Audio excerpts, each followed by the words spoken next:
Hey everyone, and welcome to a brand new video. Tonight we have 2 hours of horror stories as per usual. I hope you all enjoy them. If you do, please be sure to drop a like rating. It helps out with the algorithm so much, and I would really appreciate it.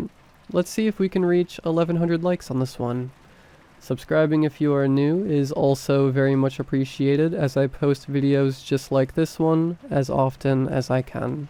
So sit back, grab a coffee, pack a bowl, whatever it is that you do to relax. Enjoy, tell someone you love them, and as always, I hope you all have a great night.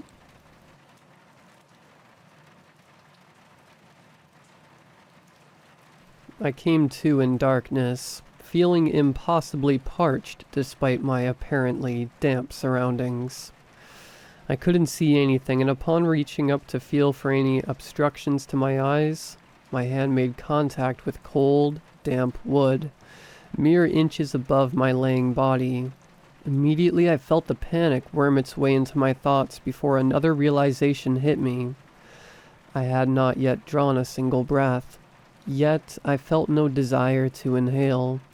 Like the need for oxygen was no longer a concern for my body. Feeling around, it seemed I was inside a wooden container of some kind, but with absolutely no light whatsoever. That's all I could determine. I felt something crawl over my right shin, and I reflexively jolted my leg in an attempt to scare off whatever crawling creature was in here with me. Either I had squished the thing, or it had retreated as I felt its touch no more. Without breathing, apparently being necessary now, I was able to calm myself a little, but the fact remained that I was trapped inside an incredibly small and cramped space, with no light whatsoever to view my surroundings. The wood felt moist and spongy, like it had been left out in the elements for months, and I began to panic and peel away small fragments of my new prison. I continued like this for a while until I broke through, forming a small hole above me from which something spilled out and onto my chest. I scooped up some of the stuff, seeing if I could identify it, and upon bringing it to my nose, I realized it was wet soil. It hit me then like a falling anvil that the only explanation for my current predicament was that, through some forgotten misunderstanding, I had been buried inside a wooden casket. The panic and fear tore back through my mind with a vengeance as I began desperately clawing away at the coffin lid above me. As before, it was not difficult to disassemble due to its seemingly poor condition, and after a while I had formed a hole large enough for my arm to reach through, allowing me to grab the edges and rip it downwards to widen the hole. More dirt poured on top of me as I did this, but again, I felt no need to breathe, so it did not worry me too much. My imperative was escaping from this horrible tomb I had mistakenly been buried in. After a time, the hole was large enough for me to gradually begin sitting up, digging away at the earth above me to make room for my head and torso. I felt worms and insect larvae squished between my fingers as I ravenously scraped away at the dirt. Finally, I could see a point of cold moonlight peeking through the surface, leading me to forcefully push myself the rest of the way out. Someone must have laid turf over the grave, as the grass roots were noticeably tough to tear through. I hurled myself out of the ground and took a moment, resting on my hands and knees. Not a moment to breathe, as I did not need to, but to collect myself.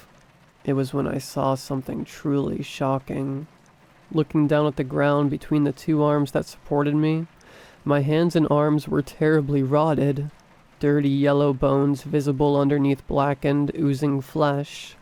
Strips of desiccated skin hung like torn fabric from my limbs, sporting a wide array of colors ranging from dark green to purple. What the hell? What had happened to me? Physically, I felt fine as one can feel after just escaping a buried casket, but the sight of my own putrefied flesh triggered my gag reflex. Despite my lack of a stomach to purge, which had since decayed and become worm food, along with most of my other internal organs, leaving a cavernous void in my chest and abdomen. I must be dreaming, I thought. Firstly, how was it possible that I was alive and conscious, given the state of my body? Secondly, had I actually died at some point, and through some otherworldly force been raised from the dead? With that second thought, I turned to see the grave I had just vacated. Robert M. Pilford, loving husband and father to 3, 1949 to 2017. I did not have a wife or kids, at least from what I could remember, and if my memory served me correctly, my name was David Rustall. This was not my grave.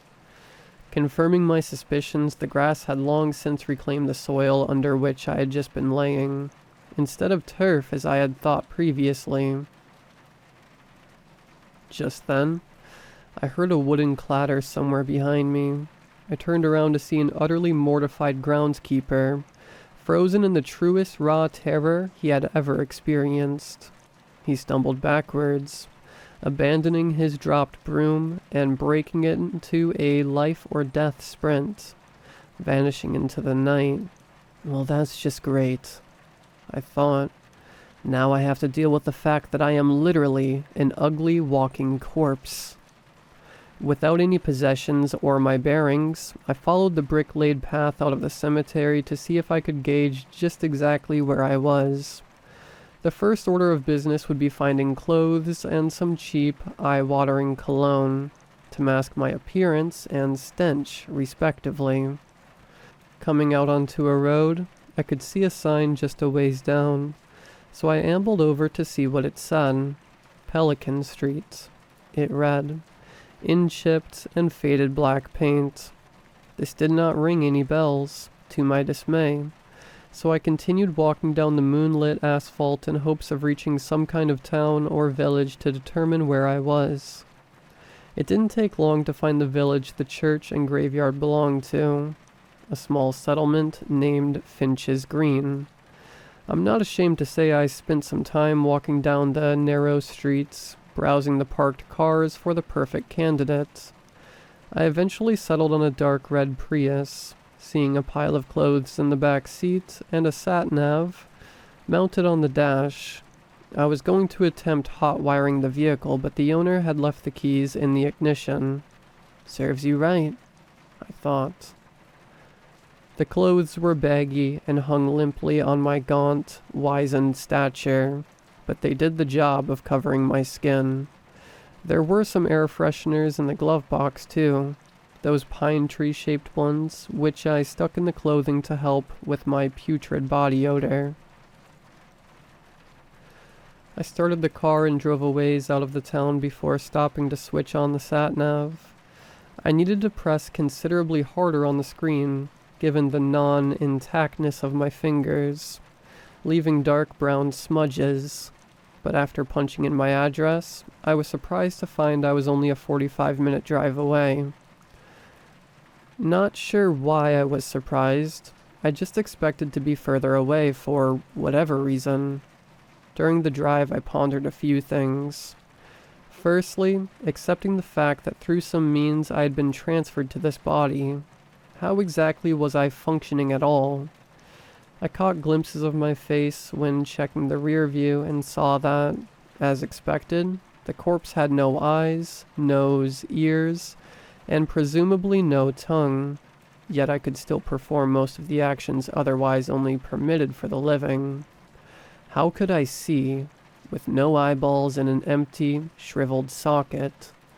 How could I think when my brain was portioned and distributed among the bellies of ground-dwelling creatures? I didn't expect any answer to these questions, nor did I search for them. After all, the most obvious concern was, if this was not my body, then where is it? And, if said body still walks among the living, who or what was in it? It clearly wasn't me, but I somehow doubted it was Robert M. Pilford either. whose body was my current vessel, having died 6 years ago. One sense I definitely lacked was that of touch, making driving more difficult overall. I almost ran into a ditch twice during the journey, but I managed to make my way back to my hometown, then park the stolen car several blocks over just in case. Searching the glove box again, I found a functioning wristwatch this time, so I took it as a farewell souvenir. My condolences to whoever ended up scrubbing the fetid corpse wax out of the driver's seat.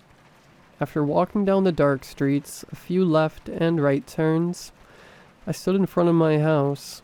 None of the lights were on, but my car was in its place on the driveway.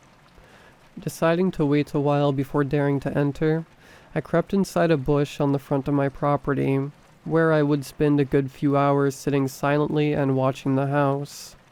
4 a.m. After waiting for a good 40 minutes or so, I caught a flicker of movement through the upstairs bedroom window. I focused on that dark square for a long time, a feat much more achievable given my lack of eyeballs to dry out. The need to blink regardless. I had no eyelids.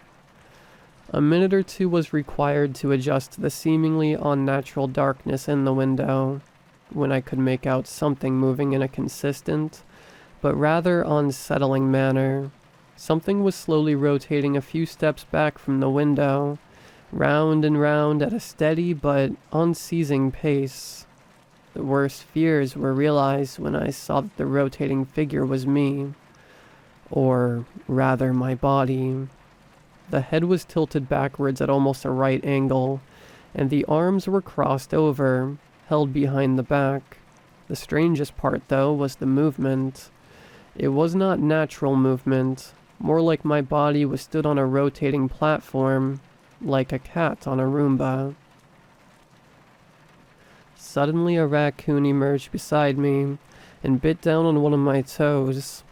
I only noticed by the sound it made, a sickening squelch followed by a dull snap, and I turned to see the thing scampering away with a little toe. The tug from its assault caused me to stumble slightly, and when I looked back up to the window, empty. I could no longer see myself in the bedroom. I went to stifle a shaky breath before remembering my lack of a need to inhale whatsoever. While scanning the rest of the house, my eyes drifted to the living room window, where I was startled by the figure of myself silhouetted against the pane. One hand pressed forcefully into the glass so that the palm was white. The skin was unnatural, mottled. Have you ever skipped sleeping 1, maybe 2 nights in a row? If so, you'll understand what I mean by the patchy skin coloration you get as a result of less efficient blood flow. The skin looked like that, but instead of red and purples, it was a concerning mix of bruised black and ghostly white.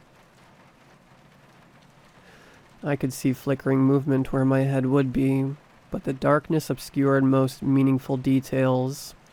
If my eyes, sockets rather, did not deceive, it looked like the head was violently twitching from side to side, pivoting on the neck in frightfully unnatural arcs. I couldn't tell where, who, or whatever was in my body was looking. I sincerely hoped my hiding place wasn't foiled that easily. After a good 10 minutes of this, the figure suddenly snapped back and appeared to be pulled rapidly, backwards into the darkness of my home by some unseen force. I got the distinct impression that whatever was puppeteering my body still had a lot of practice in order, and also that it would not be fearful of my current form.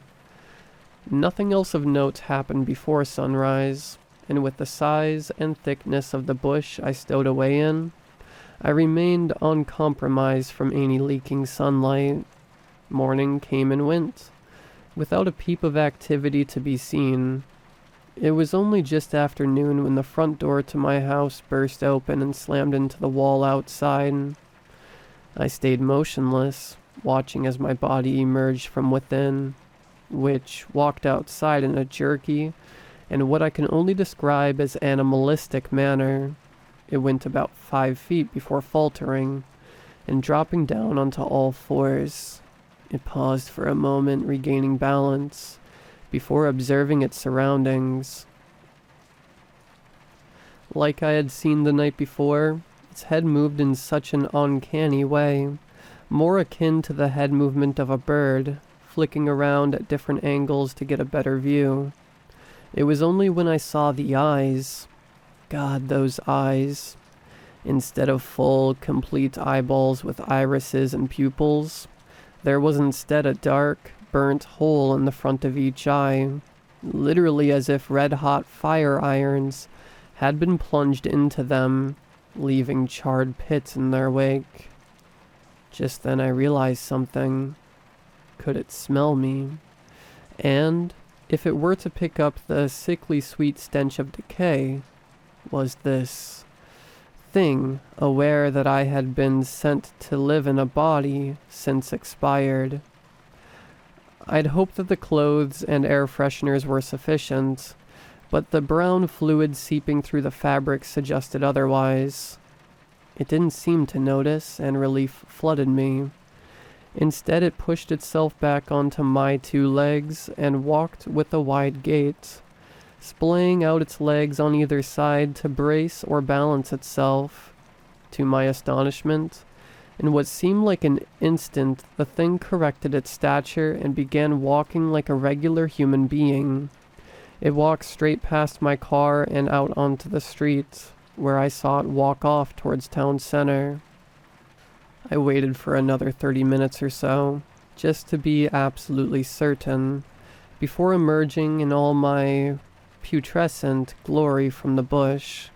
I dashed over to the door, still swinging on its hinges from the wind, and I went inside. Even without needing to breathe, I could tell that the air was heavy, thick with something I couldn't identify.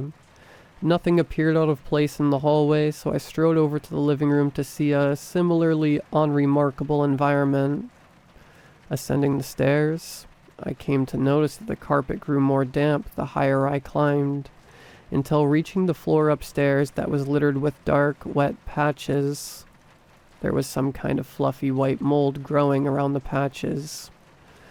I would have been repulsed if it weren't for the fact that my own body was probably a greater biohazard than any of this peculiar growth. The lights were still off upstairs, but I could swear that for a moment, the tiny fungal strands were moving just ever so slightly. The mold increased in volume as I approached the ajar bedroom door, new colors appearing among it, purple, green, yellow. I entered and was immediately taken aback. My queen-size bed was no longer visible whatsoever. Instead, totally enveloped by an enormous colony of the mold. There was the depression in the center of the technicolor biomass, about the size of a car tire. What is this? I thought. At least I lack the faculties to smell my own environment, but I imagined a piercing, dirt-like scent would permeate my nostrils if I did.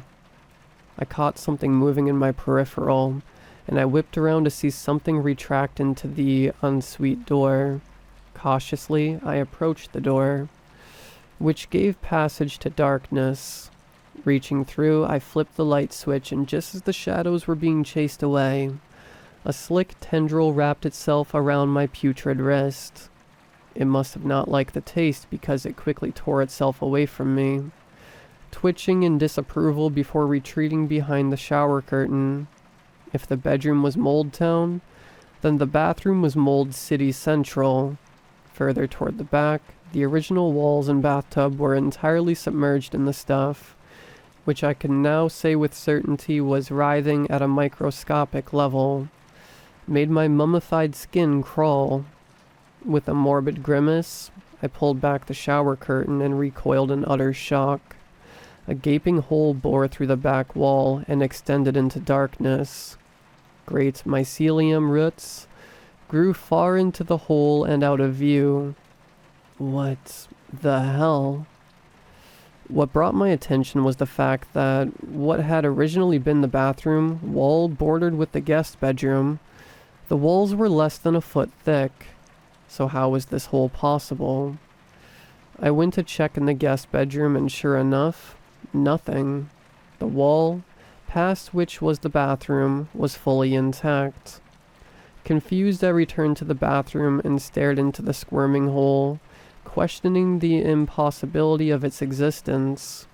There sounded to be a low hum coming from somewhere deep within the maw, but before I could investigate, the cavity in my chest where a heart used to be dropped as I heard the front door swing open once again and slam into the wall outside. Panicking, I came back out into the bedroom and stumbled over to my closet, opening the door. Exposed finger bones wrapped on softwood. Unsurprisingly, the interior was coated in a thick layer of mold, but I'd rather hide in this stagnant compartment than face whatever was using my body. Peeking out through a crack, it was a good 20 seconds of uncoordinated stumbling up the stairway before my body, my real body, wobbled its way into the bedroom. Unlike its previous jerky movements, it froze in position, staying perfectly still, standing at the end of what was once my bed. Then, with the coordination of some ungodly predator, it slinked its way up onto the bed, once again on all fours. It nestled into that fungal crater and sat, back straight and eyes vacant, which I could somehow tell even with its hideous ocular wounds. I was too preoccupied with its activities to notice at first, but as it turned in its nest, the other side of its body came into view. My God. This may sound hypocritical coming from a walking corpse, but the blackened and rotten flesh sloughing off its bones nauseated me. A large chunk of the cheek had fallen off to reveal a grim half-snarl on its face. As it sat in the basin, the thing puppeteering my body started to hum, which turned into a low, melodic tune and something vaguely familiar to a whistle, and that whistle danced about the musical scale, forming a bizarre yet entrancingly beautiful harmony. It wasn't the time nor place, but I couldn't help but be drawn into the haunting melody. Slowly, the song started to change. Have you ever heard an Aztec death whistle? They are instruments that were designed to intimidate the Aztecs' enemies during warfare, and even knowing the source of the noises emitted will not spare you from the bone-chilling sound of inhuman screaming. Now imagine that sound warped into the most morbidly resonant melody possible, despite the piercing shrieks flowing out of this thing's lungs. The song's beauty was not lost on me. More than once I had to pull myself out of its allure and bring myself back to the present. The harmonizing vibrations shook my decrepit bones, and something similar seemed to be happening to the mold in the room, as if it were responding to the call. Mucus-coated tendrils emerged from the perimeter of the bed, squirming and dancing in rhythm, and began gently curling around the limbs of my stolen body. A gentle caress. This continued until I could no longer see my own figure, and the reverberant tones traveled down into the house's foundation. The coiling appendages tightened more and more, until the melody stopped abruptly, and they withdrew with urgency. Underneath was still my body, yet the entropic decay of flesh I had witnessed before had vanished without a trace. In fact, the skin was so clear, it was as if I had been reborn into perfection. A wet, squirming finger of mold slithered across my nape, and I reflexively drew away from the vile thing. Big mistake. I saw my head snap toward the closet with unsettling precision, and those burnt pits, which once were eyes, stared directly into mine. The thing then leaped off the fungal bed, and was in front of the closet door in an instant. I backed further into the recesses of hanging fabric in a futile attempt to cloak myself from a pursuer, who already knew of my presence. With unholy strength, It reached out and completely tore the door from its hinges, flinging it to the back of the room where it impacted the wall, showering the floor with splintered plaster. My own arm reached out and violently grasped me by the neck, and it gave me the same unsympathetic treatment it had given the door, throwing me over the bed and onto the writhing floor. With that terribly unnatural gait, it made its way over to me, wrapped those fingers around my left arm with iron grip, and tore it straight off.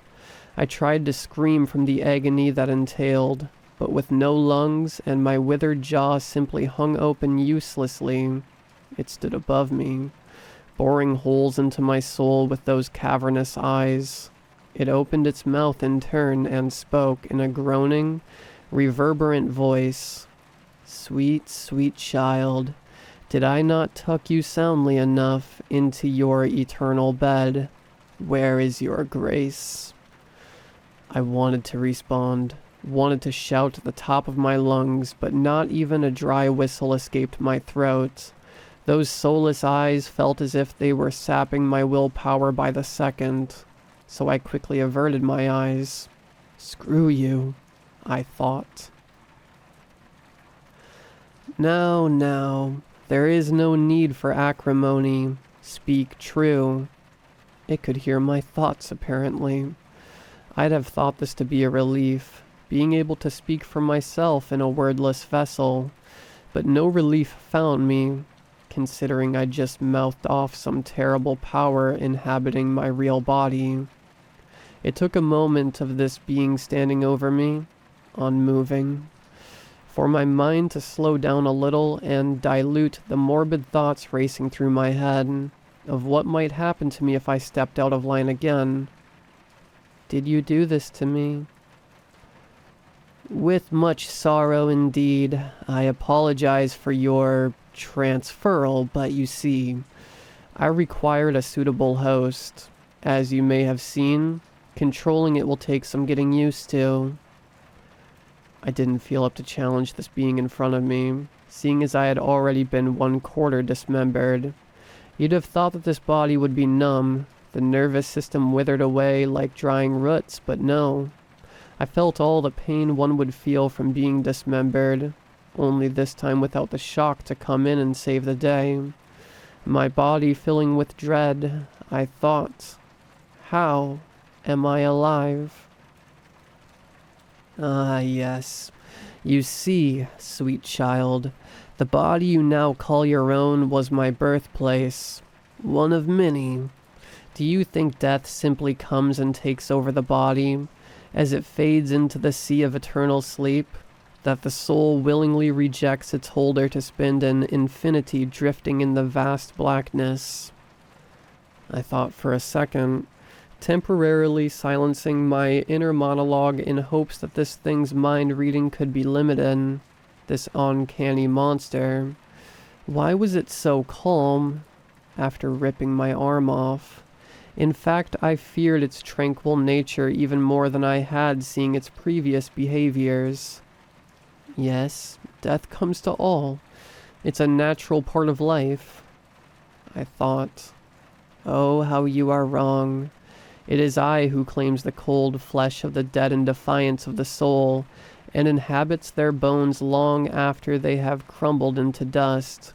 It is beyond my purview, though I have not been here from the beginning. No, there was a time when death was not yet bound with life, and all things lived without end, and so did they live without dreams of the future. Declining the long, deserved slumber you people have become so familiar with, even when their skin would peel away and their flesh would flee their bones.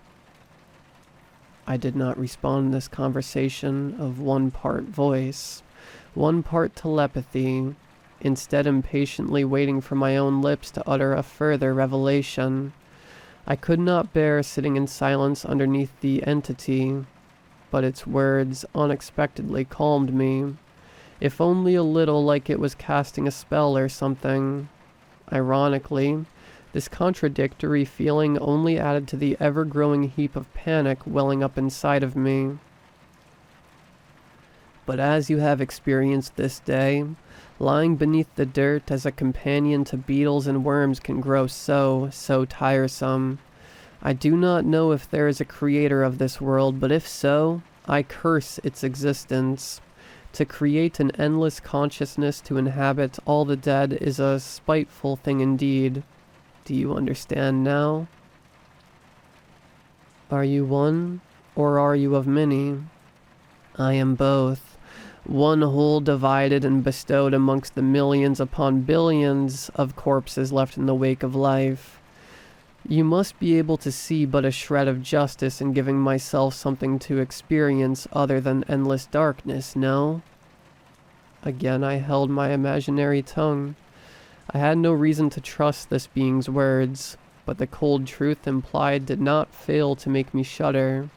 I felt like a child, learning from a teacher or parent about the world for the first time, and I inadvertently began to believe it. So you see, a living soul can never be my neighbor, just as darkness cannot remain in the presence of light, though both require the other to have meaning. This is why you find yourself in this body. My absence is what allows you to live. Utterly defeated, I bowed my head, allowing it to roll itself lifelessly around my brittle vertebrae. This thing was death itself incarnate. Regardless of its suffocating presence, how could I not show gratitude to that which saved all from the torture of life unending? Come, sweet child, take my hand. You have made it thus far, so I shall give you a choice. I can bestow true death upon you and return you to the grave, or I can breathe into you life anew. Life. I choose life. Jesus, I choose life. No, Jesus. The only miracles you can pray for are my own. I then felt warm fingers gently interlock with my remaining hand, and I was pulled up from the floor and onto my feet. I was softly guided toward the seat in which death had defied itself. Entranced, and I curled into a fetal position instinctually. Death then spoke the last words I would ever hear it utter. I hope this decision will bring you happiness for the time before my return. Death then began to sing in that haunting tone, playing my vocal cords like a master violinist. I felt the squirming around me, and those repulsive tendrils emerged once again, snaking over my body and slowly covering it. Darkness smothered my existence as I lay embraced in an uncomfortably comforting warmth. Before the light was totally chased away, the singing stopped, and the last thing I saw was my body turn and walk toward the bathroom door. I awoke feeling well rested and serene. In fact, I had never felt better in my life. I looked around to see that not a single strand of mold remained anywhere in the room, and I sprung myself off the bed and into the bathroom, remembering the terror I had experienced the day before. Spotless. Nothing indicated anything had been here at all, not even a single blemish on the wall tiling. I came close to chalking it all up to a nightmare, until I turned to leave and caught sight of myself in the mirror. Not my own. No. A stranger's face greeted me. A stranger named Robert M. Pilford.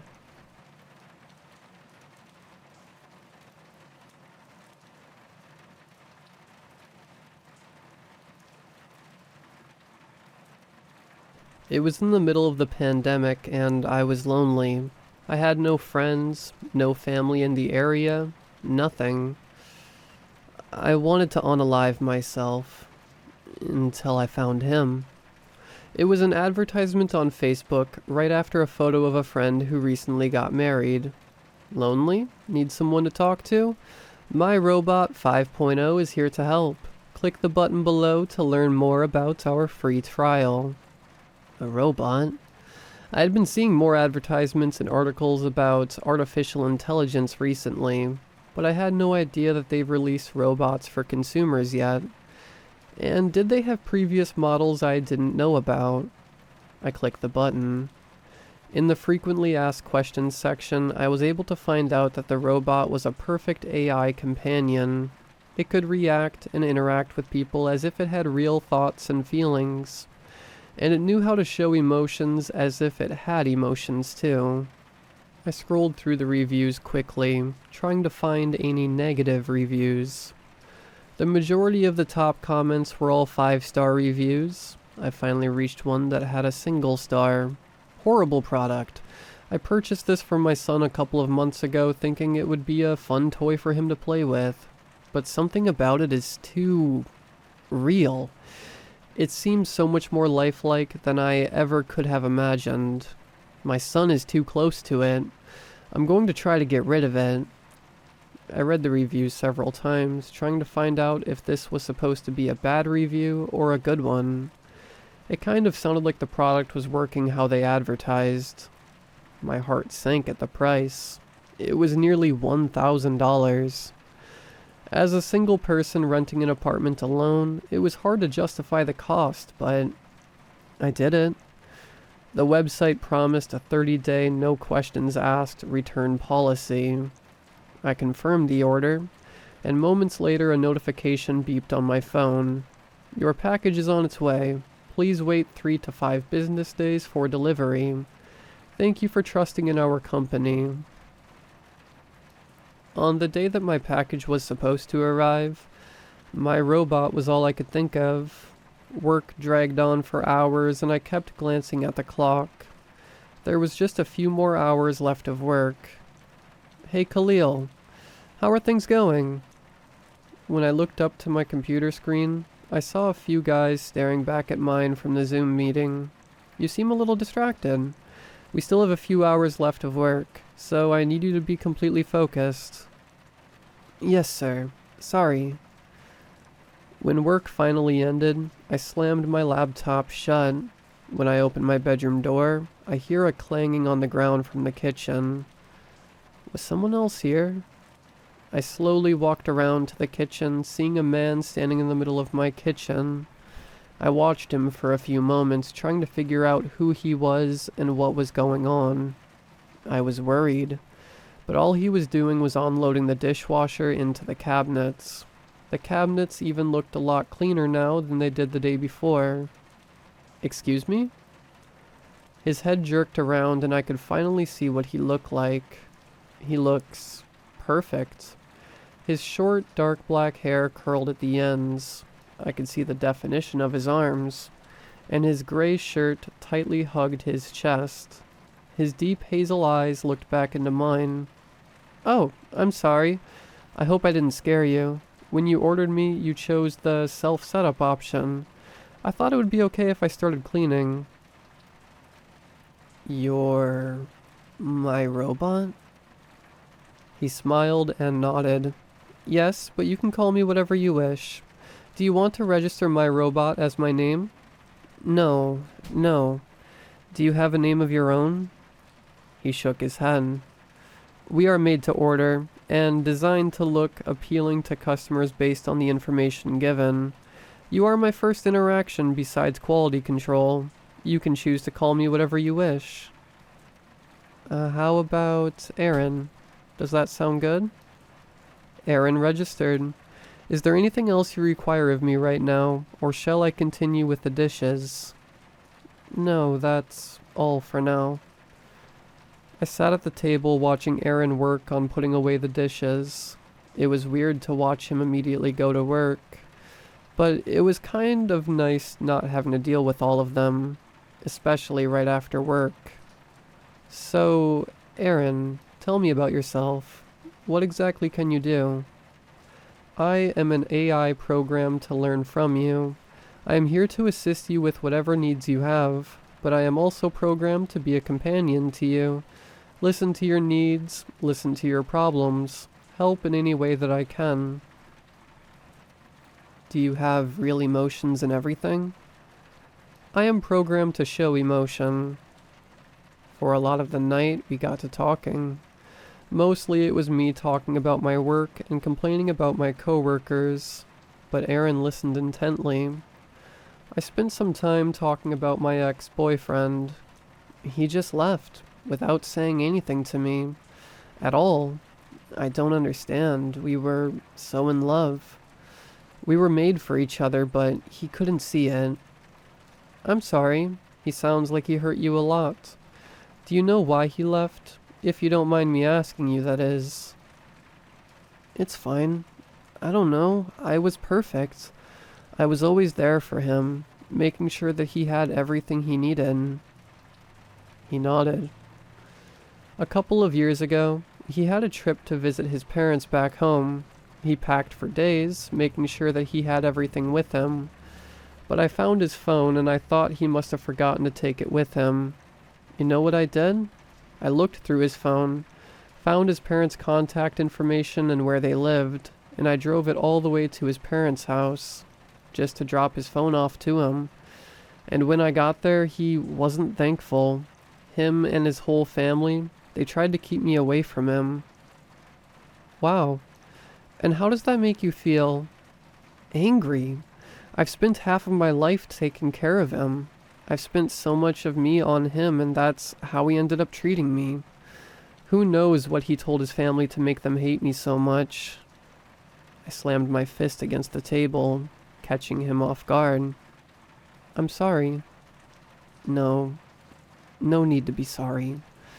As I said, I was programmed to be a perfect companion to you. You are welcome to act in whatever way you wish to, and I will always support you, no matter what. If only everyone else was like him. Well, it looks like it's getting pretty late. I have to wake up early for a meeting. I looked around the empty living room. Since I moved there, I didn't have a chance to furnish the place yet. Sorry, I don't really have a place for you to sleep here. Are you going to be okay? He smiles. Don't worry about me. As a robot, I do not require any sleep.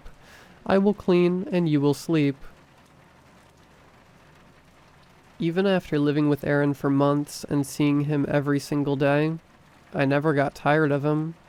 He always knew how to listen and knew exactly what to say to make me feel better.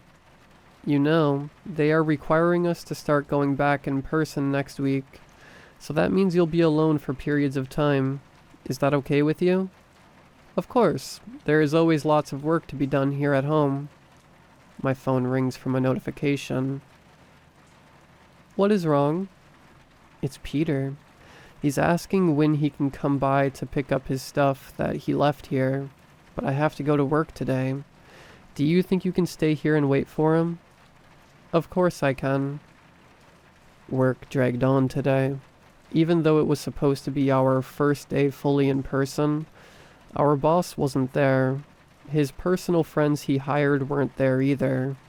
What a hypocrite. By the time I got back home, it was already dark out, but I noticed that there was a pair of shoes in the front that didn't look familiar. They looked like Peter's. Aaron, are you home? He popped his head out from the bathroom and smiled back at me. Yes, I'm just cleaning up. When I walked over to the doorway of the bathroom, I didn't notice how clean it was. All I noticed was Peter's body in the bathtub. Aaron's in the middle of severing one of his arms from his body. What's going on? What happened? He caused you so much grief, so much hurt.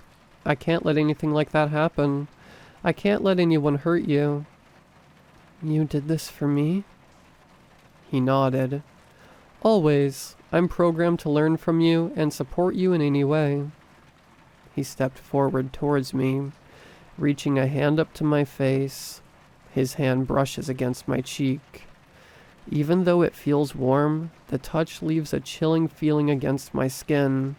He seems so happy and caring, but all I feel is fear. "Now, how was work today?" I didn't know how to respond, and I told him I needed some time to myself first. He's cleaning the living room right now, and I'm writing this to ask you for help. I realize I should probably call someone, but I just can't. What am I supposed to do?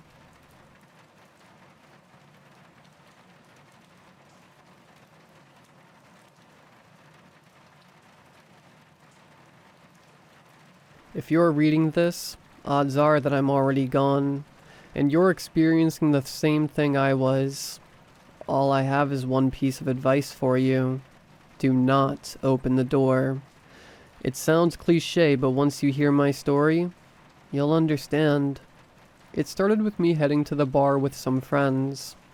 We were all having a good time, drinking and hollering at every pretty woman we saw. Eventually we got too rowdy and they kicked us out, leaving us to stumble our way home. I had to get home soon anyway. My cat doesn't feed himself after all. I still had a takeaway cup from the bar which I was taking sips from. Looking back on it now, not getting a lid for it was the dumbest thing I ever did. I was stumbling back home when all of a sudden, I saw a figure at the end of the street. They were standing just outside of a streetlight so that I could not make out their appearance. My eyes struggled to focus on the mysterious figure. Suddenly, they walked into the light, revealing a well-dressed man. He wore a plain brown suit and tie, brown dress pants, and black dress shoes. Finally being able to see him, I relaxed and continued to press on home. I noticed how the man also began to walk so that we were heading towards each other. The clop, clop, clop of his shoes against the pavement was almost deafening, even from a distance. Each one of his footfalls made my head pound, making me stumble more and more. When we were within mere feet of each other, each step sent my world into chaos and misery. As we passed, I finally lost my footing and fell directly into him, my whiskey spilling all over his clothes. I hit the ground hard. I stared up at the dark sky, watching the stars twinkle like diamonds up above. Then another view came into my vision. The man was staring down at me, a fiery glow in his eyes and a look of pure malice on his face. As his eyes met mine, an icy chill coursed through my body. I could feel something awful emanating from him as his eyes stared deeper into mine, this man seemingly cursing me with all his might. Then I blinked. I was in my bed. The sun was shining through my window and my clock read 9:30 a.m. I wiped the sleep from my eyes and looked around confused. My cat, Beef, sat at the foot of my bed, grumpy that he had not been fed yet. But all I could think about was the man I had seen last night. I could still see, no, feel his eyes staring into mine. That chill that I had felt still resonated within me, and that awful energy radiating off of him seemed to linger in the air. Nevertheless, I had chores to do and a cat to feed. I got up and walked to the kitchen, opening the cabinet and poured some food into Beef's bowl. That's when I heard it. A tap on the window behind me, just loud enough to be heard. I wheeled around, startling Beef. I expected to see the man there, still staring at me, but there was nothing. That was just the beginning. Over the next few weeks, small things began to happen, be it a tap on the window or a knock at my door. Eventually, just when I began to question my own sanity, the voices began, always speaking from behind a door I was near to. Whenever I opened the door, some primal sense in me told me not to, so I had to resist the temptation. At first, they were speaking in unintelligible gibberish, but with each passing encounter, their words and voices began to form.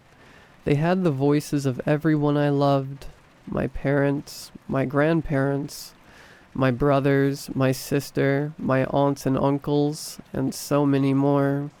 They tormented me for weeks. screaming, begging, pleading for me to just open that door, to let them in. They all had a different reason for me to let them in. "I'm hurt," my mother screamed. "There's someone chasing me," my brother yelled in desperation. "The house is on fire," cried my father. "It's so cold out," my sister hauntingly stated. Then one day, a new voice joined the symphony of horror. It was my own voice. It joined in with the others, now demanding that I open the door, ordering me to just let them in. As I write this now, I can't take it anymore. They're at my bedroom door. I'm going to open it. I need to end this misery.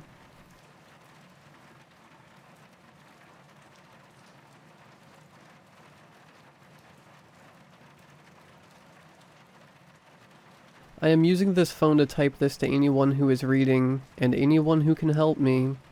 Anyone who is reading, someone, anyone. Let me explain. Ever since I was 5 years old, I was able to do something incredible. Nobody ever believed me, and at first, I thought I had a really vivid imagination.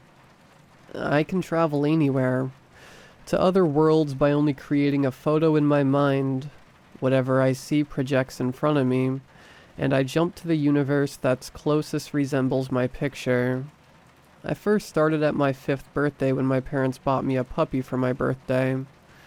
I did not want a puppy. I wanted this beautiful red bicycle I saw at the store.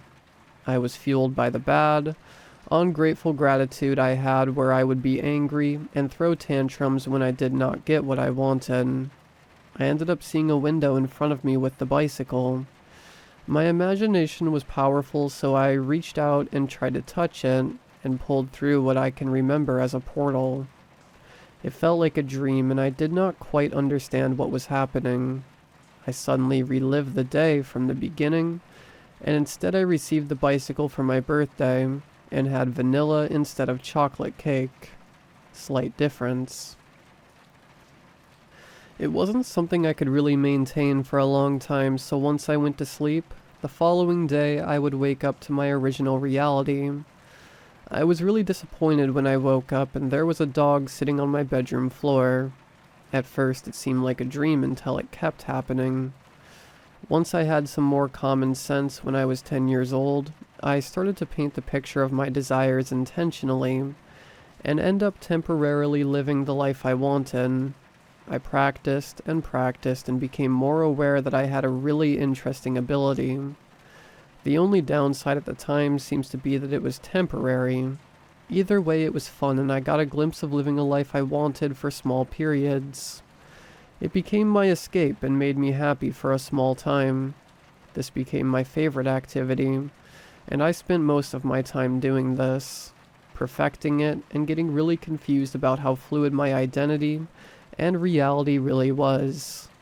I kept doing this with a large portion of my life to see exactly how things would turn out with each different decision I made. I just wish I could stay longer, but as soon as I was tired, I could no longer keep the window open. This was creating a certain psychological issue where I couldn't face hurt or disappointment and became more obsessed with changing that reality.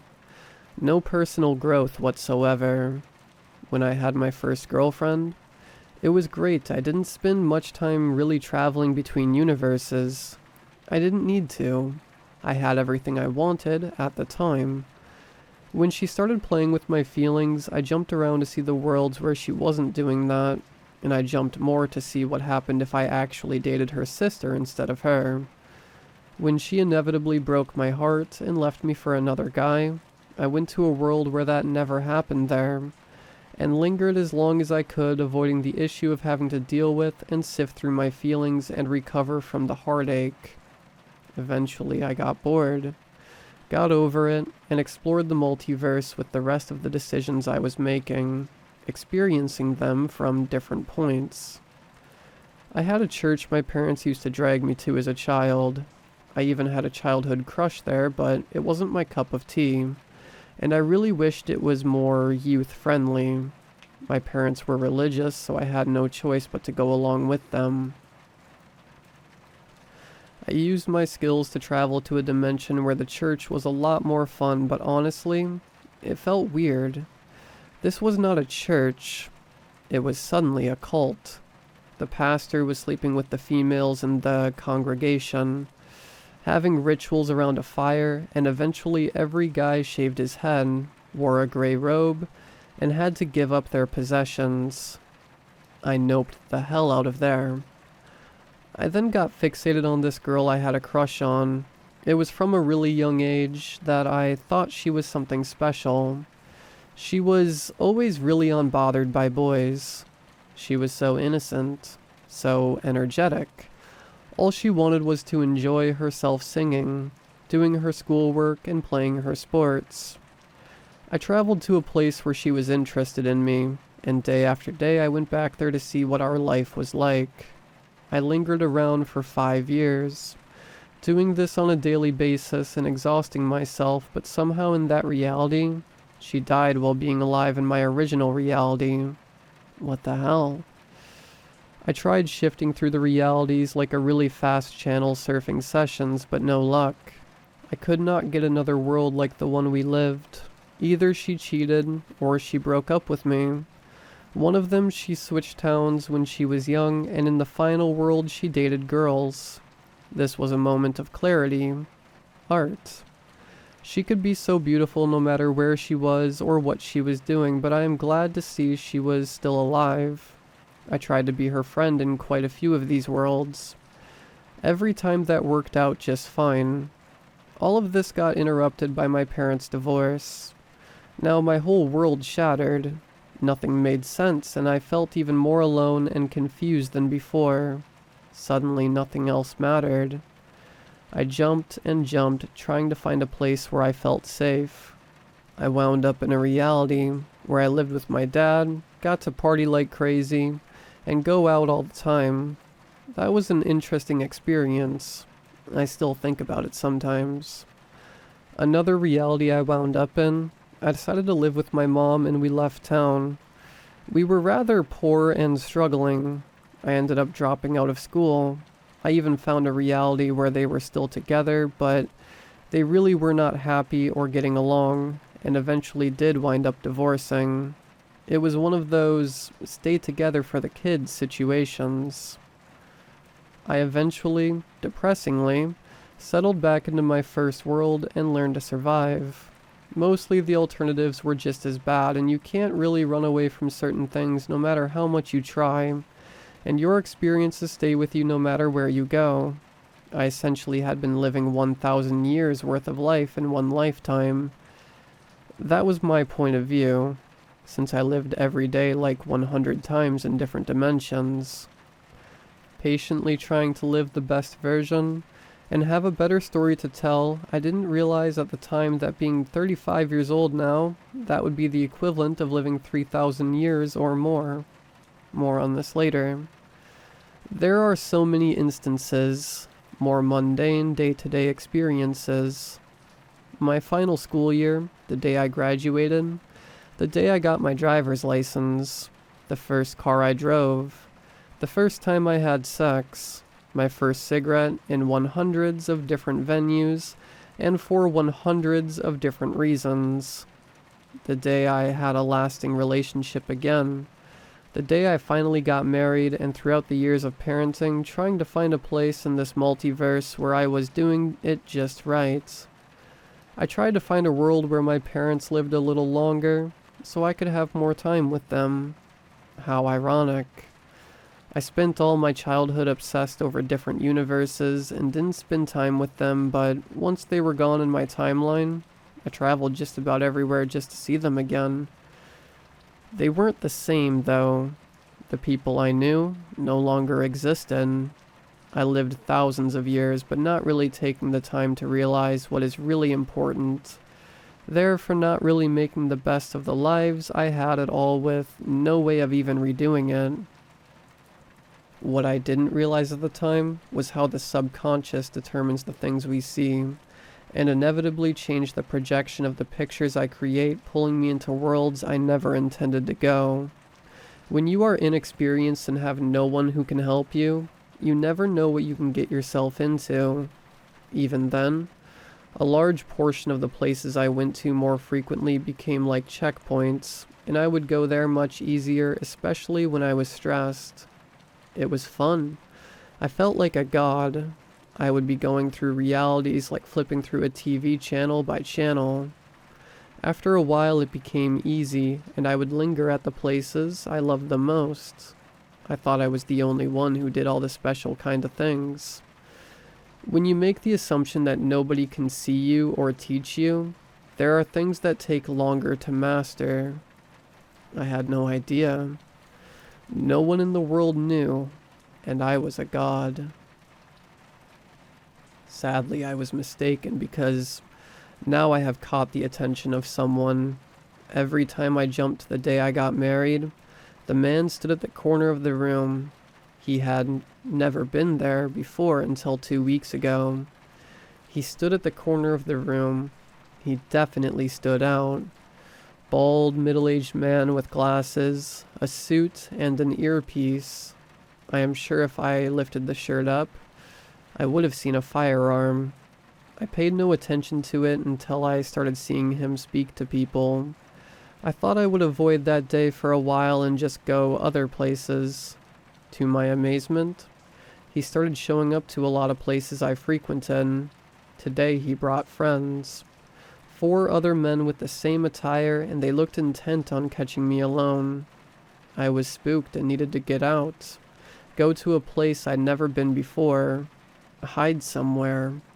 This has never happened in all these years, and it's hard to understand why suddenly it seems like I have been found.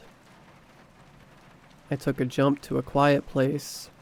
A moment when I was 6, where I was sitting with my mom while my dad was at work. He used to work a 12-hour-a-day shift, and my mom stayed with me all day. We spent a lot of time together during the day. She taught me some basic math, how to write my name, memorize phone numbers, and we did mini puzzles together. On this particular day, we were just playing music and dancing alone. This was a memory I found perfect and was never willing to change. I would be like a fly on the wall, and there would be no traces of my activity there. I would become a child and no one would recognize me. I was really shocked to find myself being followed. As I landed, I saw them land with me. This time these men seemed really intent on catching me, more violent. They drew their weapons, so I jumped again and started running. See it as someone running across a film strip, running between dimensions as they are being chased. It didn't take them long to catch up, as if they had an energy connection to me. I don't know how I can hide. I ran to an old memory of the church when I was young. One of the days we were practicing for some or other stage performance. I think it was David and Goliath. I ran and hid between the cars and they ran past. As I ran, I saw a friend of mine. This person is supposed to meet me approximately 20 years from now, but broad as daylight, here she is. I ran to the car where she honked at me and told me to get in. "Catherine, what are you doing here?" I asked as she opened and pulled away. These men came to me right after the barbecue we had on Sunday, September 6th, 2020, and asked me many questions about you. I saw you were in trouble. I felt the movement, so I had to come get you. They looked really sketchy, so I jumped in their van. She responded. The answer seemed like something a really caring friend would say, but I had so many questions.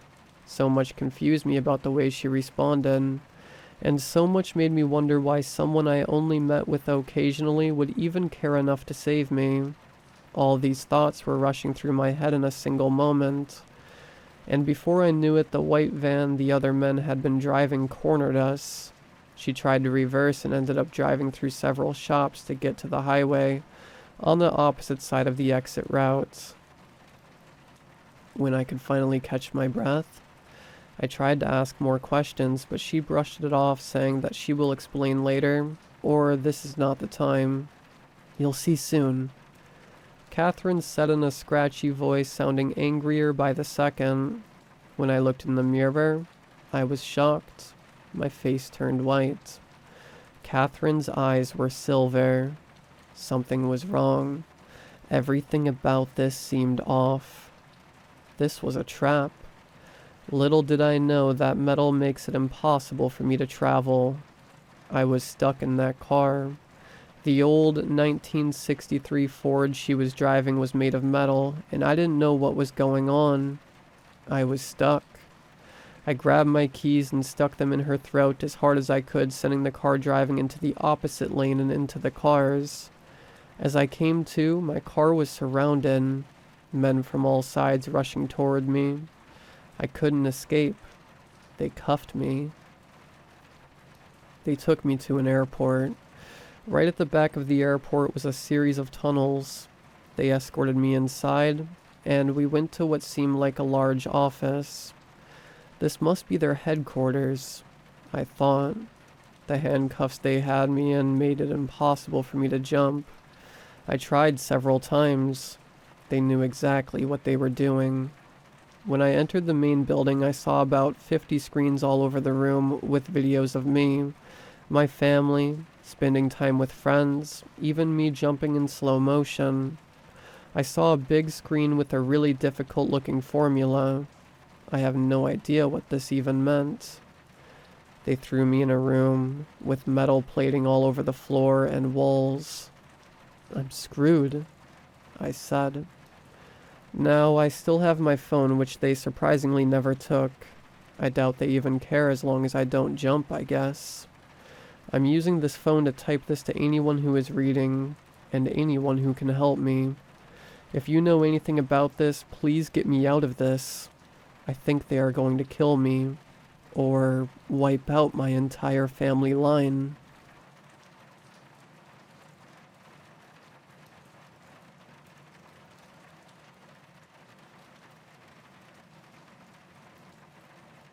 Everybody has problems they need to deal with. I bet if I asked my friends, they would tell me a million things that I could fix about myself, and I could do the same to them. It's just the way we are as people. We all make mistakes. What sets us apart, however, is how we react to advice on how to fix our mistakes in the future. You can be mature and listen to that advice by acting upon it, making yourself a better person in the process. Or you could be stubborn and not listen to the advice at all. And finally, you can be insane and listen while doing the complete opposite. I'd like to say I was mature, someone who would tell me about a flaw in my character, and I would work my hardest to rectify it. If I was wrong, I would try my best to make it right, but I guess some people don't view the world the same way. You know, the type of people who think there is only one correct way, and it's their way. The fact that I thought people were willing to change was a grave mistake of mine. I have a friend named Matthew, who everyone called Matt. We had been friends for a good 17 years since the end of high school. He was funny and great company, but he had a problem. He lied. Constantly. And I mean constantly. Even about the smallest things. When I first met him, I asked if he had any siblings, and he told me he was an only child. Later that year, I found out that he had a younger sister. He would lie about what he did on the weekend, about what pets he had at home. Stuff that was really inconsequential, that he didn't need to lie about, and yet he kept lying. And when confronted, he would smile and shrug it off, as if it was just a joke and that I shouldn't have taken what he said so seriously. And so I stopped really concentrating on what he said. Just let him be, I had thought. He's not hurting anybody. Well, Matt wasn't hurting anybody yet. You see, after time, his lies would get worse. From little white lies that didn't have any value to big lies that, at best, would screw with people, and at worst would ruin their lives. It snowballed from, I went to that Coldplay concert on the weekend, and I saw Jessica screwing David in the back alley behind the cinemas. Jessica's boyfriend wasn't too happy about that. After 4 chipped teeth, 2 cracked ribs, severe facial tearing, and mild brain hemorrhaging, David was finally released from hospital. Luckily, he was able to get back on his feet, but the doctors said he would never be able to move as fast as he used to. Goodbye scholarship. It was proved later that what Matt had said was in fact a lie. When he was confronted about it, he played it down and got away scot-free. I could see something was wrong with Matt, and yet I still let him be. I was worried, of course, but I didn't know how to bring it up. How do you tell one of your best friends that they may have severe mental problems? So I let it go. I was moving states after all. I kept in touch with him, visiting him when I went back home to visit my own family. We would go fishing or watch a movie. Just generally hang out. As time went on, he seemed quieter, more withdrawn, more hesitant to speak about his personal life. I had taken that as a good sign. To me, less talking meant less lying. Hell, he could even be going to therapy. And so we kept up that sort of relationship for 17 years. 17 years. I don't know how many people he had hurt since then. I don't even want to know. But I have some sort of idea. The grief occasionally wakes me up in the middle of the night. I could have stopped this. I would sob into my pillow. I could have done something. But I never did, and it costed me dearly. It was early 2015. I was busy with work and life, and so I hadn't got to see my parents for a while. But then things changed, and when I finally booked my plane tickets, I was giddy with excitement. I loved my parents and missed them, and I knew they would be excited to see their first grandson. I looked at my wife, Abby, who was holding little baby Mark, and smiled again. To me, life was good. My job paid well. I had a beautiful wife and son. I was happy and content, and I couldn't wait to share my feelings with my parents. My mom especially would be overjoyed. She had always told me, "You need a good wife to ground you. Take your head out of the clouds, eh?" I would smile and shake my head. "Soon," I would say. And soon was now. Mark's first plane trip was uneventful, which surprised me, but probably relieved all the other passengers on the plane. We got off and spent a joyous few days at my parents' house, who loved to spoil little Mark to bits. We would talk and laugh, and it seemed to me Abby and her in-laws really clicked. Those were the last days I was truly happy.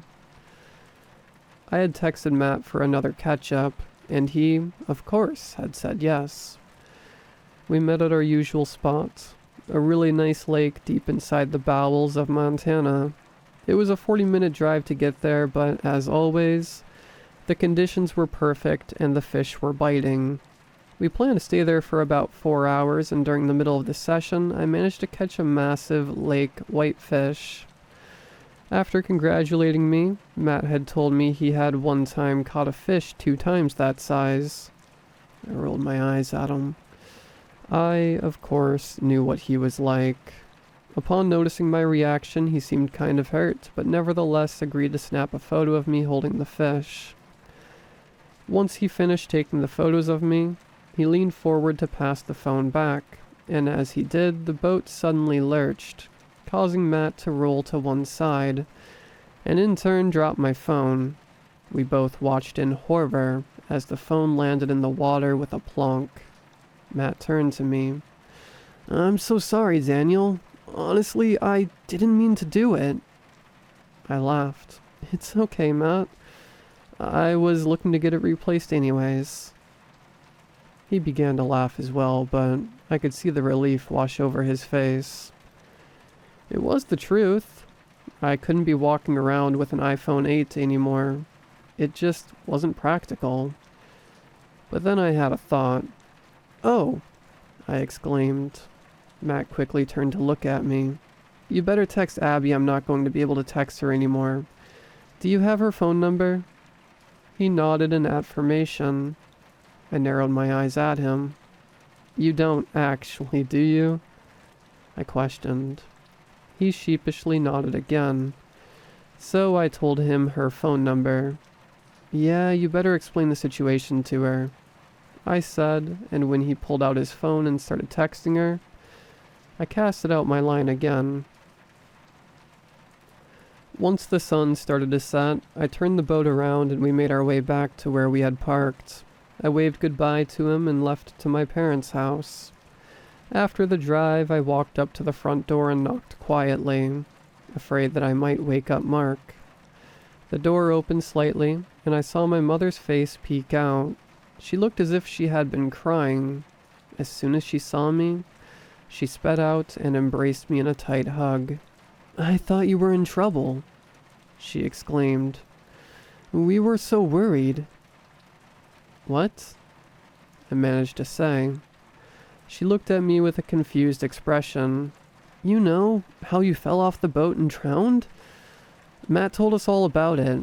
He said he was calling the park rangers to see if they could find you, but he warned us not to get our hopes up. I don't know how you managed to get out, but I'm so glad you did." And then she hugged me even tighter. At this point, I was even more confused. "What exactly did Matt tell you?" I said slowly. "It doesn't matter now. You're home safe. That's all that counts," she whispered. Shaking my head, I walked inside the house. "Where's Abby?" I called out to my mom. "Oh, as soon as she heard the news, she took our car and rushed to go see Matt at the lake." "What?" I exclaimed and turned around. "Yeah, we're going to have to call," she began to say, but I had already made my way back to the car. I put my keys in the ignition and drove off as fast as I could. As I quickly made my way back to the lake, trying to avoid an accident, the cops began to turn in my heed. I didn't know why Matt had told my parents that I had drowned, but Abby was going to the lake to meet him. Something was wrong. I could feel it. I reached into my pocket to call Abby when I realized I didn't have a phone. I yelled and slammed my palm against the wheel. There was no use turning back now, so I kept on driving. But then I noticed a jogger coming towards me, headphones on and listening to music. I pulled over and practically leaped out of the car. They saw me coming towards them and stopped with a worried look on their face. I held up both my hands as a sign of peace. "Listen, I'll give you $100 if you can let me use your phone right now," I said. "I don't know," the jogger said. I pulled out my keys. "You can have these until I'm finished, so you know I won't run away. Please," I pleaded. The jogger took the keys from my hand and tossed me their phone. I thanked them and quickly opened the phone app and called Abby. No response. Cursing myself, I decided to call Matt. He answered surprisingly quickly. "Hey Daniel, what's up?" "Where the hell is Abby?" I shouted at him, causing the jogger to back away from me. "Hey man, calm down. What are you talking about?" "What am I talking about? What are you talking about? You're the one lying about me drowning or something." He was silent for a while before responding. "I don't lie, Daniel." "Tell me the truth for once in your life. Where is Abby?" I yelled again. "Oh yeah, her. Well, it turns out the human body doesn't take kindly to a gunshot to the sternum. Just, like, I don't take kindly to being called a liar. Sorry about that. There was nothing I could do." "Liar, where is she?" I said, but for once, I almost believed him. He sounded way too calm given the situation. "I don't lie, Daniel." And then he hung up. I stared at my phone in disbelief for a couple of seconds before handing it, along with $100, to the now very concerned jogger. I sped away into the night, rushing as fast as I could to get to the lake. I knew Matt was prone to lying, but at this point I was panicking, seriously fearing for Abby's life. The trip seemed to last an eternity. Every second was spent wondering if it was Abby's last, but eventually I made it to the lake. Both Matt and my parents' car were parked at the front, confirming my suspicions. They were both here. I walked over to the main part of the lake to see if I could scout out anything. The lake was eerily calm, the water still, and even the trees seemed not to rustle to the evening wind. My heart was in my throat. I was terrified of what could be happening, unseen by everyone, including myself. Where is she? Where is she? I said to myself. Come on, think, man. Then out of the corner of my eye, I saw a shape that shouldn't be there. At the end of the jetty, I focused my eyes on it, and the shape seemed to resemble something human-like, so I made my way over to it. As I made my way closer, some clouds moved past the moon, making my surroundings ever so brighter momentarily, and I ran because I saw who it was. Abby. She was sitting in a chair, hands and feet bound to each other, causing her to sit in an awkward position. Her mouth was bound and blood seemed to drip over every part of her body, yet she was still breathing, her eyes looking at me pleadingly. I came up to her and cried out in anguish when I located the source of the blood. A bullet wound, clean through the sternum. What did he do to you? Abby, I swear I'm going to kill him. I cried out while untying her knots. Suddenly her facial expression changed from worry to fear, and before I could react, I felt a hard shove on my back. The momentum carrying me over the jetty and into the water. The cold, tangy water quickly submerged me as I wrestled with my assailant. They had the upper hand, however, as they were on top of me, forcing me down ever deeper. I began to panic and did the one thing I shouldn't have done in that situation. I swallowed. As the water filled my lungs, I became lightheaded and woozy. Shadows and shapes danced in front of my eyes, and I had a hard time discerning what was going on. Every fiber of my being was screaming at me to intake more oxygen, and yet I couldn't. My thrashing became weaker, and as the energy slowly left my body, thoughts swirled across my head, cascading into an orchestra of noise. I called him a liar. He said you had drowned. Abby had been shot in the sternum. I never lie, Daniel. I never lie. My body finally hit the bottom of the lake, causing me to awaken from my trance. I thrust my hands out to support myself on the sand, like one last-ditch effort before I gave up. However, my right hand came in contact with something, small and glass. What is it? It's, I don't know. I had a hard time collecting my thoughts. I was scared and lacked oxygen, but even then, they culminated into an answer. I knew what it was now. A beer bottle. Mustering my strength, I swung the bottle as hard as I could onto my attacker. They recoiled and the pressure released on my chest was almost instant. Feeling lighter, I began to swim to the surface as fast as I could. And let me tell you, after an experience like that, air has never felt better.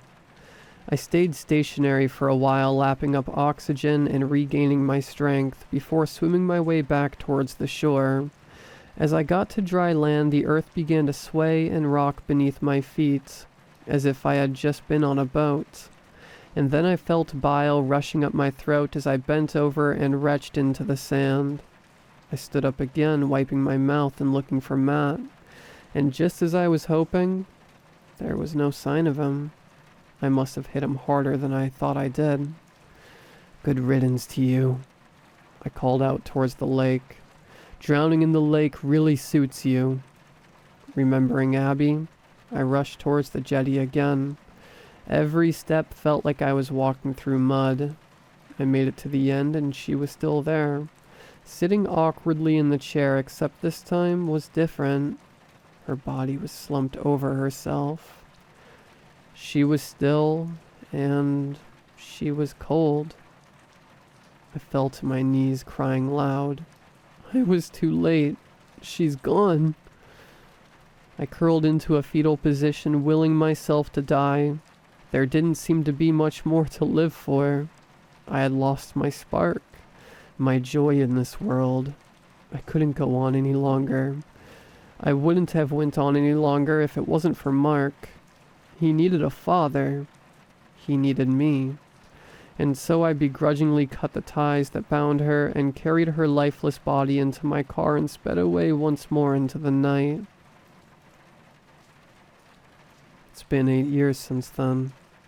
The police were called, but because of the lack of evidence, they seemed to be most suspicious of me. But after a while, they dropped the investigation and left me alone. It was hard to pick up the pieces after Abby died. I felt like half of myself had been ripped off. I didn't know who I was anymore, what I could do, but therapy helped. And I feel much better about myself now. The grief is still there, but I can cope. Mark is now a strong-minded 9-year-old. He's determined and adventurous. He doesn't let anything get in his way. He's just like his mother. Yesterday was actually the anniversary of her death. I spent it as I usually did, drunk and cursing Matt for everything. I get Mark to play outside with his friends when I'm under the influence. I don't ever want him to see me like this. I can promise you now, I will sober up and go to AA meetings. But for now, he can play outside. So that's why I started to panic when I got a text from an unknown number.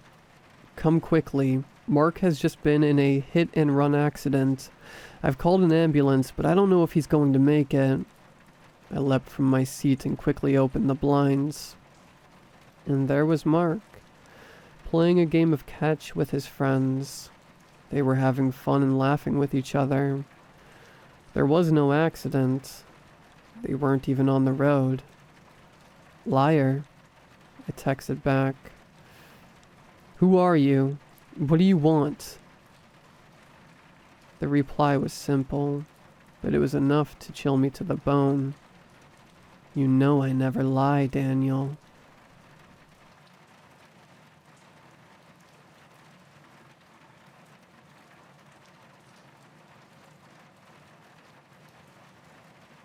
I work as a cell tower technician.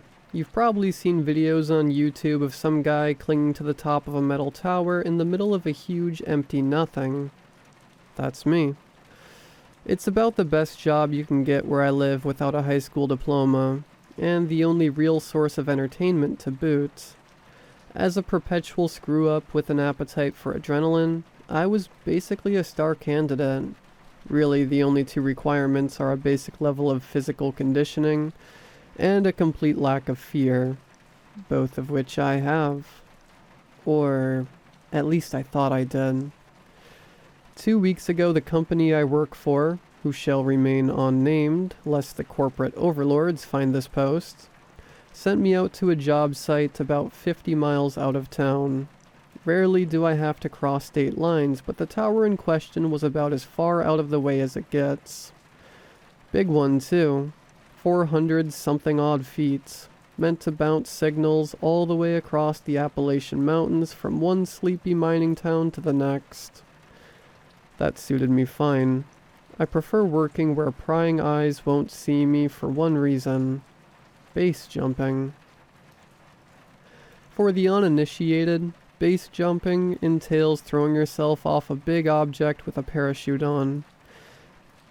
You know, when you jumped off the roof of your house as a 10-year-old with a blanket and broke your ankle and your stepdad came out and beat you with a belt before he drove you to the hospital? No? Maybe it's just me. Anyhow, base jumping is basically the grown-up version of that, minus the broken ankle and the beating, hopefully. Luckily for me, secluded cell towers happen to be the perfect place for this kind of hobby. The morning I was supposed to head out there was a fine mist sinking down into the hollers around where I lived. The locals call it moonshine weather, which translates to stay the hell inside and get drunk instead of go to work. As tempted as I was to do just that, I'd been hoping they'd send me out this way for months, and I couldn't pass up this opportunity. I should have trusted my gut. Instead, I brewed myself a thermos of coffee, threw my gear into the back of my Jeep, and, well, you get the idea. I drove for a few hours out to the site, fooling myself all the way that the weather would clear up soon and I would be a sunny climb all the way to the top. I'd packed my parachutes along with my other gear. I used to bring a GoPro along until I realized that recording that sort of behavior that would give an OSHA rep an aneurysm probably isn't smart. I can be smart when I remember to. Anyway, I parked my Jeep outside the fence around the tower and typed the code into the electronic gate. Someone had strung razor wire over the top of it, but I doubted anyone visited much, and the wire was crumbling in places. I figured anyone who really wanted to wouldn't find it hard to bypass. My suspicions were confirmed as I drove past the tiny maintenance shed, sitting on the corner of the lot, and found every inch of the corrugated metal covered in graffiti. I admired it as I opened the padlock and retrieved one of the bulbs from inside. The work order said this tower needed an aircraft warning light replaced. You know, those blinking red lights that let you know where there's a giant tower out there in the dark. I took one from a dusty shelf and tucked it into my rucksack. Threw on my climbing rig, checked my chute one last time, and started the climb. The start of a climb is always boring. One hand over the other, rung by rung. You're almost impatient waiting for the thrill that comes with dangling hundreds of feet above the earth. Or at least I was. But you have to pace yourself. A fall from 30 feet can be just as fatal as a fall from 400. And if I was going to go out, I knew which one I'd rather take. Most of the time you'll see tower climbers clipping a carabiner to each rung to fasten themselves in place as they go. I don't bother with that unless it's a windy day. It wasn't. In fact, the air seemed unnaturally still as I climbed. If I were a wiser man, I might have paid more attention to the prickle at the back of my neck or the sense of foreboding in my gut. But as you've probably guessed, I am not, so I didn't. Instead, I chalked it up to the coffee jitters and doubled my pace. Probably just needed to take a leak. Have you ever peed off of a 400-foot tall object? It's just as awesome as it sounds. I was around halfway up when I realized that the fog around me had grown more dense rather than less, which was strange. Usually when you get a bit of height and the sun starts to burn away the mist, you can see just fine. Typically it's all but gone by 2 p.m., leaving you free and clear to jump from the top. I'd already picked out a nice little meadow to the southeast of the tower where I could land and have an easy hike back to the Jeep. If I couldn't see it though, that would be a problem. It looked like my dreams were shattered for the day. The fog around me was so dense now that if I hadn't known better, I would have thought a storm was rolling in, but the weather forecast hadn't mentioned any chance of a storm, and there was still no wind. It was strangely silent, except for the dull ring of my boots on the rungs and my own breath in my ears. I paused to take a break around halfway up. There are altitude markers painted on the cell tower so you can mark how far you've come, and I'd just passed 150 feet. Clipping a carabiner onto the rung above me for the first time that day, I leaned back and stretched, enjoying the feeling of weightlessness. I glanced down, something the veteran climbers tell you to never do. And that's when I saw it. Down below me, shrouded in mist, a shape clung to the side of the tower. I say shape because I didn't get a clear look at it.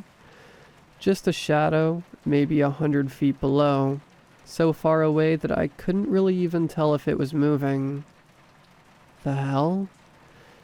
Now, I know I'm not Shakespeare, but I doubted old Bill would have reacted any different than I did. I mean, why would anyone be climbing a cell tower in backwoods Appalachia on a day like this? Anyone besides me, that is. My first thought was that it was one of the graffiti artists who, finding their skills limited by the canvas of the old maintenance shed, had grown the balls to climb the tower and add a little color to the gray steel. Good on them. Might make for a bit of an awkward meeting when they caught up to me, but I wasn't about to call the cops or anything. I even debated hanging around until they got a little closer, but decided against it. That was my first and only good decision that day. Probably the one that saved my life. I kept climbing, reasoning that if my fellow climber made it to the top while I was still around, I'd congratulate them on their courage and ask them nicely to paint over one of the lights so that the company would send me out here in a month or two, and I could get my jump on.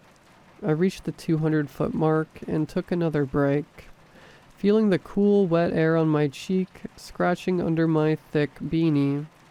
The company tells you to wear a helmet, but I figure that at heights like this, I'd prefer my cranium to liquefy on impact if I fall. Quick and painless. I took another look down to see how my mysterious friend was doing. It was closer. I say it because it took my brain a few seconds to register that the thing climbing up the tower towards me wasn't human. It had closed the distance between us by a few dozen feet, and it was impossible to mistake. Its arms were too long, its body too short. I caught a glimpse of dark, glistening skin through the mist, a face twisting on a knobbly neck, two eyes that were as pale and milk white, like an old man's cataracts. I blinked. It was still there. One long arm swung over the other with unnatural grace, a hand large enough to shallow the entire rung curling around steel. The hell? Once more and with feeling. Now I'm not superstitious or religious or philosophical or political or really anything at all. I'm a monkey-brain tower climber, and when I saw the thing that was following me up the tower, my monkey brain took right over. I scurried up the rungs, throwing caution to the wind, my brain trying to account for what I was seeing. Some kind of prank. A TV show, right? With an absolutely insane budget? A dozen half-hearted attempts to reason flew through my mind, each one as pathetic as the last. I climbed until I was out of breath in my mind, looking for excuses and coming up empty, swung back around to, did I really just see that? I risked a glance down. The thing was still below me and gaining. It climbed in eerie silence, not growling or snarling like a wild animal, just the quiet, fluid determination of a predator stalking prey. I caught a flash of movement, of a snub-nosed face, a naked skin, and a mouthful of black teeth. I'd given an old meth head some change once, and she'd flashed me a rotten grin full of teeth just like that. There was only one way down, and that was up. I climbed as quickly as I could, throwing caution to the wind. The 300-foot mark passed in a blur. 350. I was starting to flag, every breath burning in my lungs. I could taste copper in my mouth, and my eyes were blurry. I started to get clumsy. I missed a rung with my foot, almost falling. I clung there, terrified that I would feel long fingers close around my foot. I kicked the rungs once. then managed to get my boots back in place and kept going. I reached the tower's uppermost platform. The trapdoor was locked, secured by a padlock. Of course it was locked. I tore a glove off with my teeth and let it spiral away, fumbling in my pocket for the key. Nothing. My entire body was seizing with fear. The piss that I'd been saving for the top of the tower was running down my leg.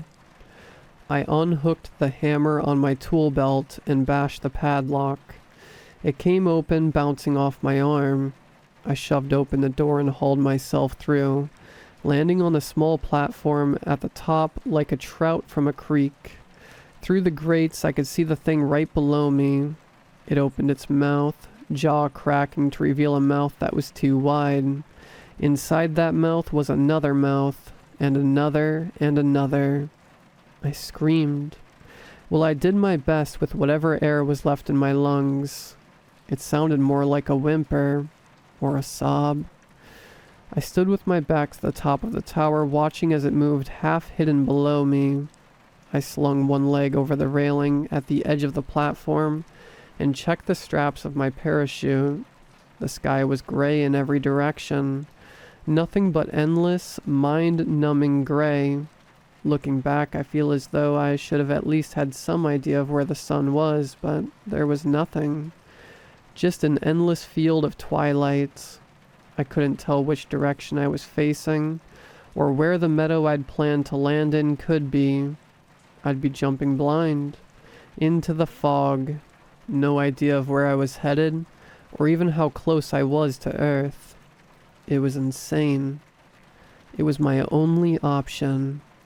As the creature lifted one glistening arm over the edge of the tower, ready to haul itself up after and grab me, I threw myself off. Normally this is where I let out a whoop, revel in the feeling of the wind on my face, the weightlessness. This time I fell in silence, eyes full of freezing tears as the cold wind scoured my skin and hair. I had a pair of goggles slung around my neck to shield my face, but I'd forgotten to put them on. I seized the ripcord and pulled for all I was worth. There was a reassuring snap of nylon against air, followed a bowel loosening tug, and my feet kicked out in front of me. Thankfully, instinct took over, giving my overtaxed brain a break. I glanced up and over my shoulder, wind whistling in my ears, but I could see no sign of the creature above me. I hauled on the steering lines, straining to see any sign of the ground below. There was nothing. A few long moments passed, then I caught sight of a tree spearing through the mist. Another followed, then another, and then I was sailing between them, branches slapping my face, battering my arms and legs. I flew free of the trees and straight into the side of the fence at the base of the tower. Razor wire slashed my hands as I struck the top of the fence with enough force to knock the wind out of me. I fell backward, landing in the dirt. Shredded nylon billowing down to cover my face. I struggled free from the remains of my chutes and unbuckled the pack, leaving it all in a heap by the fence. I limped for the jeep. Above I could see no sign of the creature. I hauled the door open and started the engine, praying that the faulty spark plug I'd been meaning to replace for months would do me this one last solid. The engine sputtered to life. Something flew overhead. A blur. I caught sight of long limbs spread wide, of membranous wings billowing in the sky. Eyes locked on mine as the predator glided silently overhead, banking, turning toward me. I threw the jeep into reverse, tires spinning in loose dirt. My head bounded off of the headrest as I clashed through the gate. Then I was off, jostling down the gravel-packed road. I didn't stop driving until I reached home. Autopilot must have kicked in because I drove myself to the ER. They must have thought I was some kind of crazy person. Eyes wide, pants soaked with piss. They had to peel my fingers from the bloody steering wheel before they could get me inside. It's been 2 weeks now, and the stitches across my arms and hands are only just healing. I'll have the scars for the rest of my life. I'm writing this with the doors locked, and my stepdad's old 12-gauge leaned against the desk next to me. I should get a dog. Maybe 2. The mist is back, and somehow the mountains just don't seem as safe as they used to. The screen of my phone just lit up. A text from the company. Another job. Another site. I don't think I'll answer.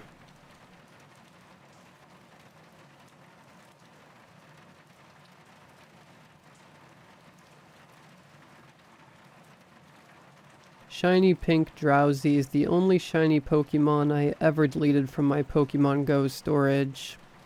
It all started when I refused to get into this car with a middle-aged acquaintance I used to raid battle with. I will refer to him as Mr. Family Man. It was 2017. Pokemon Go was not like how it is now. There was no remote raid pass, no battling, not even trading. Pokemon Go was pretty similar to how it was first released, with the addition of daily research tasks and raid bosses. At the time, I was attending an international private school in Thailand. There were over 20 Pokestops and 10 gyms inside the school. I think this was because people were playing Ingress before. I am an introvert and prefer playing the game by myself, but I had to join a local group chat of other players if I were to have any chance against the raid bosses. Inside this group chat, there were students and teachers, yes, but more than half of all the members were people from the outside. Their ages ranged from 30 to 60 years old. They were local business owners, taxi drivers, workers from a nearby airport and country club. Mr. Family Man? The man at the center of the story was a dispatch for a shuttle service of a nearby hotel. At the time, what everybody wanted was Mewtwo. Mewtwo was an ex-raid boss, meaning we know exactly when and where he will show up. A Pokemon that is more valuable than Mewtwo, however, was a Pokemon that is Mewtwo's weakness. The Pokemon was Tyranitar. And Tyranitar was rare. Its base form, Larvitar, was so rare, I only saw it twice before Community Day. The only way to get your hand on Tyranitar was when it showed up as a 3-star raid boss. When Tyranitar appeared, the chat lit up, all the members went insane. One time, a Tyranitar raid appeared in an area outside of the school with no sidewalk. Like, it was just a gate in the middle of a field. It was also nighttime. Pokemon Go did not have raid battles at night, but I think that was the last raid of the day. So Mr. Family Man said that he will pick me and my friends up at the dorm with his truck so we can raid Tyranitar together. However, my friends bailed out at the last minute. When I found out it was only going to be me getting into Mr. Family Man's truck, I had a second thought.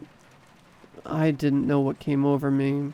I am a guy, but small stature, and some might call soft, and I'm sure Mr. Family Man was not going to do anything to me.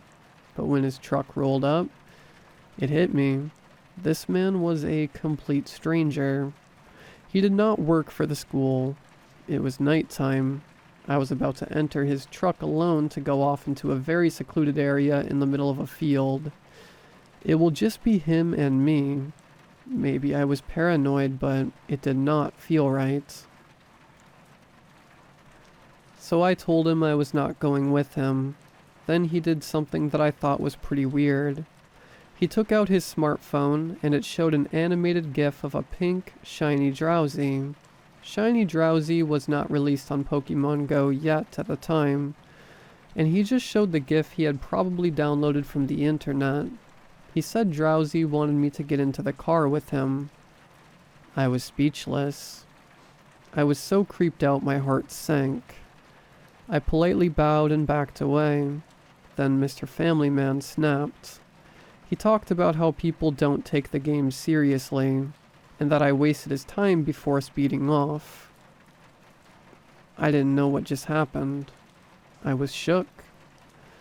There were over 300 people in our group, and Mr. Family Man liked to think of himself as the leader. Even though there were 2 other people who acted more like a leader, Mr. Family Man was just the loudest. He always makes loud jokes and announcements while we wait for the raid to start. They were obnoxious, but nothing offensive.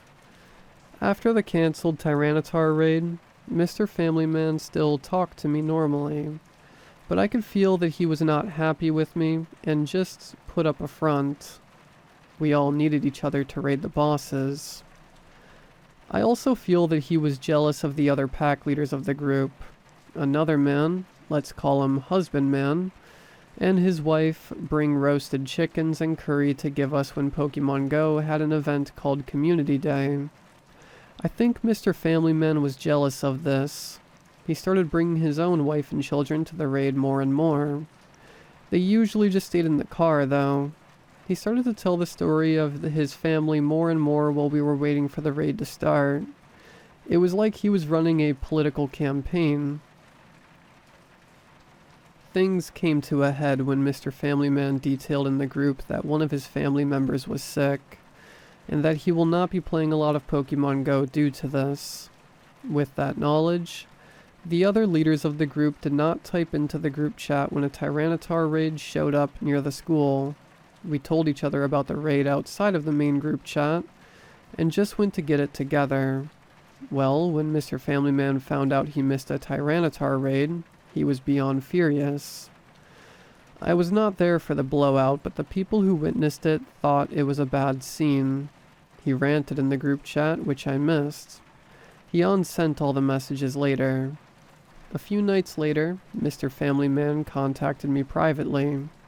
He said there was a Pokemon I always wanted, Lapras, that spawned outside of the hotel where he worked. It appeared every night at around 11 p.m. But he said because I was a scaredy cat and wouldn't get into his car alone, I will never get this Pokemon. I sent a laughing emoji, thinking this was a joke. He sent a gif of a shiny Drowzee again. Come on, come out. I was disturbed by this. I sent a laugh emoji, but I was not laughing. Then I suddenly realized I was standing outside my dorm. It was 11 p.m. Why was I outside? As I was chatting with him, my leg moved on its own. That freaked me out, but before I blamed this on something supernatural, I do this a lot. My body just moved on its own when I was on the phone or chatting with someone, but that was the only time I walked this far. I didn't even remember getting into the elevator. Then Mr. Family Man missed a Mewtwo raid. This never happened before. Someone who worked at the same hotel as Mr. Family Man said that he had a big argument with his wife regarding the health crisis their family faced. It had got so bad that they might divorce. Mr. Family Man showed up once in a while after that. He usually stayed in his car and did not join the others like before, because he said that his GPS messed him up and he needed to be in the car to join the raid. He only walked out of his car to show that he got a shiny Kyogre one time. He was beaming and just wanted to show it to everybody. Then one day, he just didn't show up anymore. The hotel where he worked survived on tourists that came from the airport, but when a big hotel right next to the airport finished its construction, the customer decreased almost 80%. After a few months, the hotel was closed down for good. I haven't seen Mr. Family Man for a long time. That was until Shiny Drowzee was released on Pokemon Go in October 2018. It was around 1 a.m., and I noticed the gym next to my dorm was under attack. I found it amusing and wanted to go see who would take over the gym. That person put up a shiny Drowzee to guard the gym. The trainer's screen name was Mr. Family Man is Dead. I was so disturbed by this, I almost dropped my phone. I tapped the screen, but I didn't want to send it into a group chat because Mr. Family Man was still in it. I contacted the other group members, but there was no response. It was already 1 a.m. The middle-aged people sleep early, or because they have jobs. After being apprehensive for a while, I decided to just send the screen cap to the group. I even at Mr. Family Man himself and asked, "Was this you?" There was no response from anyone, even the next day. Mr. Family Man is Dead kept destroying the gym and replaced my Pokemon with a shiny Drowzee. One night, I felt like I had it, and just battled his shiny Drowzee to retake my gym. It felt kind of good to send my Pokemon to beat it up, not gonna lie. Then the OG Mr. Family Man sent me a private chat message. It showed Lapras spawning where his hotel used to be. That night, it was a full moon, which always excited me for some weird reason, and I felt adventurous. Or you might say stupid. I asked my friend who has a car to go with me to that area and get that Lapras. My friend was as dumb as me and he agreed. I responded to Mr. Family Man's message by typing, "Thank you, I'm coming to it." In the chat, he responded with the gif of a shiny Drowzee, then typed, "It worked. You are coming out. Come out, come out." The exciting energy that I had disappeared. I was creeped out, but my friend already walked down the stairs with car keys in hand. I didn't want to cancel. As I got into my friend's car, I decided to tell some of the people in the group chat where I was going. I don't know why I did this. It made no sense. Like, I'm going to Mr. Family Man's old hotel to get a Lapras. See ya. But I did anyway. Then, to my surprise, husbandman called me. It was very weird to receive a phone call from someone from the Pokemon Go group. I picked up the phone and he said, "Mr. Family Man unalived himself a few months ago inside the hotel where he worked." Husbandman said he didn't want to tell anyone in the group chat because he didn't think anybody there liked Mr. Family Man that much. He thought Mr. Family Man is Dead was a prankster who knew I would be freaked out. No way it was the real him. I started freaking out. I hung up without telling husbandman that Mr. Family Man privately messaged me. I stared at the chat and I told my friend to not drive there anymore. I don't care how upset he was going to be. I was so horrified I left the group chat and deleted the Pokemon Go app. A few years later, I think it was during the pandemic, I re-downloaded Pokemon Go again. Who can resist Magikarp Community Day, right?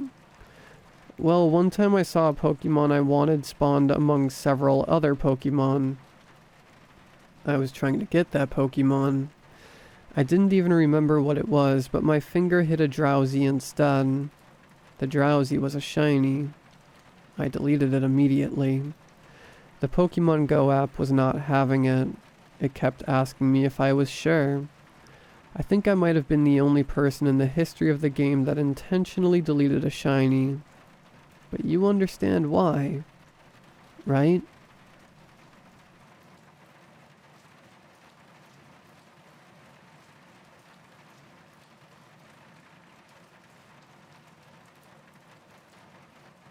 Remember to brush your teeth, Caitlin. My mother warned me every morning and every night. If I didn't, she would scold me something horrid and tell me scary dentist stories until I ran into the bathroom crying and scrubbing the toothbrush vigorously against my poor teeth. Even as a very small child, she made sure I knew the complications of not brushing your teeth thoroughly, and though she tried to make the dentist's office seem like a calm, welcoming place, as most parents do, it ended up having the adverse effect. She drilled dental hygiene into me so severely, I was absolutely terrified, and kicked and screamed whenever I inevitably had to have my teeth checked. "Did you remember to brush your teeth, Caitlin?" she asked me one night as I lay in bed, already half asleep. "Yeah," I lied sleepily. I was too tired to get up, but fear surged through me as I realized she would see through my lie in a second. Caitlin Rose Miller, what did I tell you about the importance of brushing your teeth properly every single night? Get in that bathroom right now and brush them before you get a cavity, she yelled. Scared, I jumped up and scurried to the bathroom. She tried to follow, but I locked the door swiftly behind me, trapping her outside. Caitlin, open this door this instant, you little brat. She screamed, rattling the handle. I'm brushing my teeth, I shrieked, turning the tap on so she could hear the water running. Well done, honey. Her grip on the handle instantly went slack. I'm so proud of you. I'll come and get you in 2 minutes. I did brush my teeth then, carefully and diligently, making sure to drag the brush at least thrice over every single tooth. My hand shook and the brush wavered in my mouth, but still I didn't stop. Not until I was done. I then set the brush back down, unlocking the bathroom door as I did so. Remember to brush your teeth, Caitlin, came my mother's voice from in my bedroom. Frowning, I stopped still. Mom? Remember to brush your teeth. Her voice was slightly distorted, wobbly and lower in pitch than usual. Mom, but I just did. I continued into my bedroom, stumbling backwards with a horrified gasp as my eyes fell onto my mother. She sat on the bed, her gaze fixed on something far, far in the distance, her back straight up. Her hands, pale and cold, rested in her lap. She turned to face me and I cried out. Her eyes locked on mine and she looked blank, emotionless, cold. She was smiling wide, wider than I had ever seen anyone smile before, and her teeth. Her immaculate glistening teeth, they were cracked and rotten. I reached out forward to touch her, and one particularly damaged blackened tooth fell out of her mouth and into my hand. I dropped it in disgust and it rolled under my bed, out of sight. Remember to brush your... She trailed off, still staring straight at me. Suddenly a thin line of scarlet blood snaked over her bottom lip and down her pallid chin, flowing effortlessly. Mom? I shouted, trying to snap her out of it, but she didn't seem to hear me. One by one, more rotten, broken fragments of tooth began to tumble out of her mouth and onto my bedroom carpet, until her mouth was empty. Her gaping, toothless grin freaked me out more than her rotted one, and I gagged slightly. Remember to brush. Mom? I whispered. I stepped closer to inspect her mouth, but it was exactly as it looked from the other side of the room. Horrifying. Remember to... What was she saying? I closed my eyes, hoping it was all a dream, wishing my dad would come home soon and would know how to fix it. Remember. What? I opened my eyes. She was still there. Remember. She elevated her voice ever so slightly, just as blood began to cascade out of her mouth in a sick sort of crimson waterfall. She began to choke on the endless stream of blood and saliva, and I couldn't react, frozen to the spot. She continued to retch and cough until she collapsed and fell silent. I still don't know what happened to my mother that night. Dad won't explain it to me. And police told me she started bleeding because of her tooth loss and died choking on the blood, but no one can explain why her teeth rotted so suddenly, why they fell out, or why she was in such a trance in the first place. It's been years and years since that day now. If anyone can explain what happened, I'd love to know. It would give me some closure. You understand? I'd ask my dad, but he gets upset at the mere mention of my mother. And I don't want to do that to him. Especially not since it's just him and me now. I just hope this was the right place to post my story.